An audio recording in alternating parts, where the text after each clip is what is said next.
경찰이 지정한 안과에서 검사를 받았는데 녹내장 징후가 발견됐어. 시야 결손이 있다는 거야. 오른쪽 구석에. 여태까지 전혀 느끼지 못했는데. 음주운전은 알코올 수치가 그리 높지 않았기 때문에 조용히 처리할 수 있었다. 매스컴에 새 나가지 않게 조치도 했다. 하지만 시력 문제는 소속사에서도 그냥 넘어갈 수 없었다. 지금대로라면 오른쪽 뒤에서 차가 다가와도 사각에 걸려 보이지 않을 가능성이 있다. 재검사에서 좋은 결과가 나올 때까지 절대로 운전하지 말라는 지시를 받았다. 가우쿠 씨, 미사키가 물었다. 가우쿠 씨라고 불러도 되나요? 본명이에요? 본명이야, 가우쿠가 말했다. 복이 많을 것 같은 성씨지만 아무래도 별 효험이 없는 모양이야. 일가 친척 중에 부자라고 할 만한 사람이 한 명도 없으니까. 잠시 침묵이 이어졌다. 그리고 가우쿠는 그녀에게 전속 운전기사 급여로 한 달에 얼마를 지불할 수 있는지 말했다. 그다지 큰 금액은 아니다. 하지만 그것이 가후쿠의 소속사에서 지출 가능한 한도였다. 가우쿠는 어느 정도는 세간의 이름이 알려졌지만 영화나 드라마에서 주연을 맡는 배우는 아니고 영국 무대에서 벌 수 있는 돈은 한정되어 있다. 가우쿠급의 배우에게는 몇 달뿐이라 해도 전속 운전기사를 쓴다는 것 자체가 예외적인 호사였다. 근무 시간은 스케줄에 따라 달라지겠지만 요즘에는 연극이 중심이니까 오전 중에는 거의 일이 없어. 점심때까지 푹 자도 돼. 밤에는 늦어도 11시에는 퇴근할 수 있게 하지. 더 늦은 시간에 차가 필요할 경우는 택시를 타고 되도록 일주일에 하루는 휴일을 준다. 그거면 됐어요. 미사키는 지극히 간단하게 말했다. 일 자체는 그리 힘들지 않을 거야. 오히려 아무것도 하지 않고 대기하는 시간이 더 고역일지도 모르지. 미사키는 거기에 대해서는 아무 말도 하지 않았다. 그냥 꾹 다물고 있었다. 그보다 힘든 일을 지금까지 산더미처럼 경험해왔다는 표정이었다. 지붕을 열었을 때는 담배를 피워도 괜찮아. 하지만 닫았을 때는 피우지 말았으면 해. 가우쿠는 말했다. 알았어요. 자네가 바라는 건 딱히 없어요. 그녀는 눈을 가느스름하게 뜨고 천천히 숨을 들이쉬면서 기어를 저속으로 바꿨다. 그리고 말했다. 이 차가 마음에 들었거든요. 그 이후의 시간을 두 사람은 침묵으로 보냈다. 카센터에 돌아가자 가후쿠는 오바를 곁으로 불러 말했다. 저 아가씨를 쓸게. 다음 날부터 미사키는 가후쿠의 전속 운전기사가 되었다. 그녀는 오후 3시 반 에비스에 있는 가후쿠의 맨션에 도착해 지하 주차장에서 노란색 사부를 끌고 나와 그를 긴자의 극장까지 태워다 주었다. 비가 내리지 않으면 지붕은 내내 열어두었다. 가는 길에 가우쿠는 항상 카세트 테이프를 틀어놓고 조수석에서 거기에 맞춰 대사를 읊었다. 메이지 시대 일본으로 무대를 옮겨 번안한 안톤 체호프의 바냐 아저씨였다. 그는 바냐 아저씨 역을 맡았다. 대사는 전부 완벽하게 암기했지만 그래도 마음을 안정시키기 위해 날마다 따라 외울 필요가 있었다. 오랜 습관이었다. 집으로 돌아오는 길에는 곧잘 베토벤의 현악 사중주를 들었다. 그가 베토벤의 현악 사중주를 좋아하는 것은 기본적으로 짜증나지 않는 음악인데다 들으면서 이런저런 생각을 하기에 혹은 아무것도 생각하지 않기에 적합했기 때문이다. 좀 더 가벼운 음악을 듣고 싶을 때는 오래된 아메리칸 록을 들었다. 비치보이스, 레스컬스, 크리던스, 템프테이션스. 가우쿠의 젊은 시절에 유행한 음악이다. 미사키는 가우쿠가 트는 음악에 대해 딱히 감상을 말하지 않았다.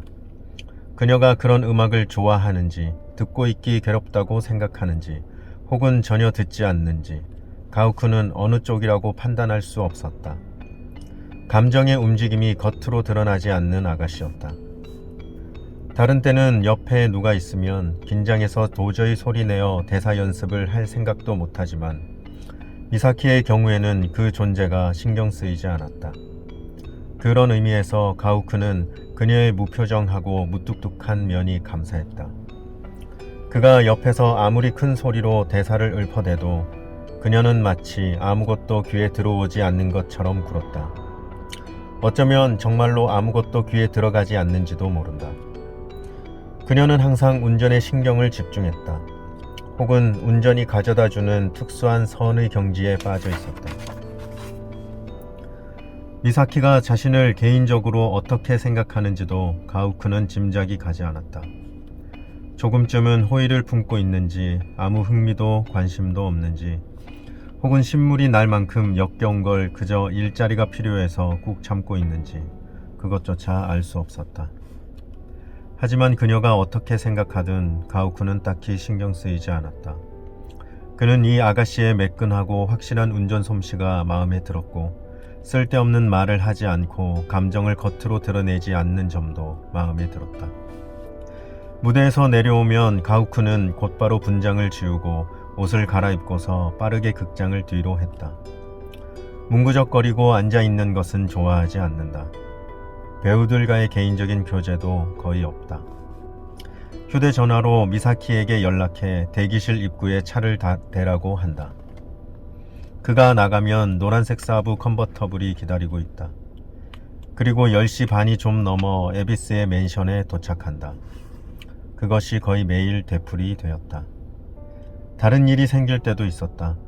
텔레비전 연속극 녹화를 위해 일주일에 한 번은 도쿄 시내의 방송국에 나가야 한다. 평범한 형사물이지만 시청률이 꽤 높고 개런티도 쏠쏠했다. 그는 주인공 여형사를 도와주는 점술가 역이었다. 배역을 완벽하게 소화하기 위해 그는 변장을 하고 몇 차례 직접 거리에 나가 진짜 점술가인 척 지나가는 사람들의 점을 쳐주었다. 제법 잘 마친다는 소문까지 났다. 저녁 때는 녹화를 마치고 그 길로 서둘러 긴자의 극장으로 향했다. 이 시간이 가장 아슬아슬했다. 주말에는 낮 공연을 끝내고 연기학원에서 야간반 수업을 했다. 가우쿠는 젊은 친구들을 가르치는 게 좋았다. 거기 데려다 주고 데려오는 것도 모두 미사키의 몫이었다.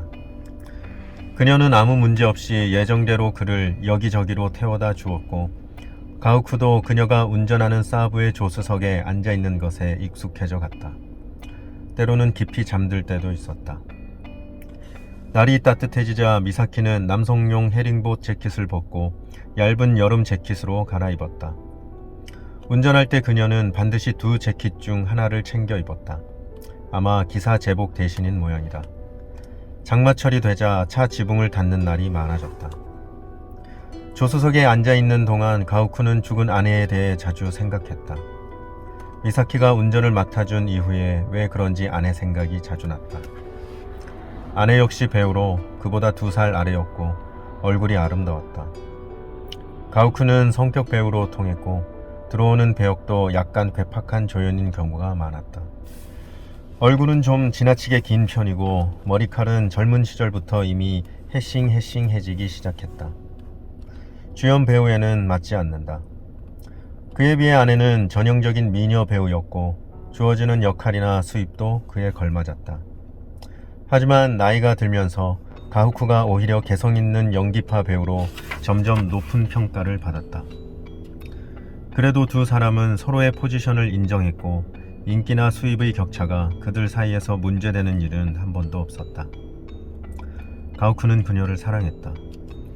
처음 만났을 때부터 강하게 마음을 빼앗겼고 아내가 죽을 때까지 그 마음은 변하지 않았다. 결혼 생활 동안 아내가 아닌 다른 여자와 잔 적은 한 번도 없었다. 그럴 기회가 없었던 건 아니지만 딱히 그러고 싶은 마음이 들지 않았다. 하지만 아내는 이따금 다른 남자와 잤다. 가우쿠가 아는 한 상대는 모두 4명이었다. 최소한 정기적으로 성적인 관계를 가졌던 남자가 4명이었다는 얘기다. 물론 아내는 그런 얘기를 입도 뻥끗하지 않았지만 그녀가 다른 장소에서 다른 남자에게 안겼다는 것을 그는 금세 알 수 있었다.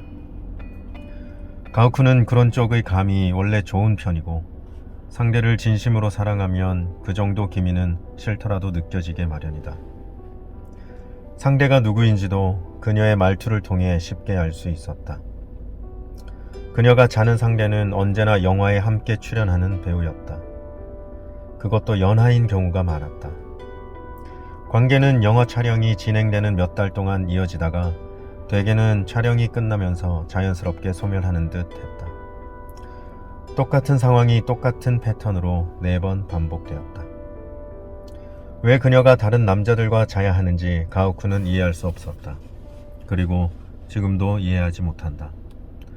두 사람은 결혼한 이래 부부로서 또한 생활의 파트너로서 항상 좋은 관계를 유지했었기 때문이다. 시간이 나면 다양한 문제에 대해 솔직한 의견을 열성적으로 나누었고 서로를 신뢰하고자 노력했다. 우리 부부는 정신적으로나 성적으로나 잘 맞는 편이라고 그는 생각했다. 주위 사람들도 그들을 사이좋은 이상적인 커플로 인정해 주었다.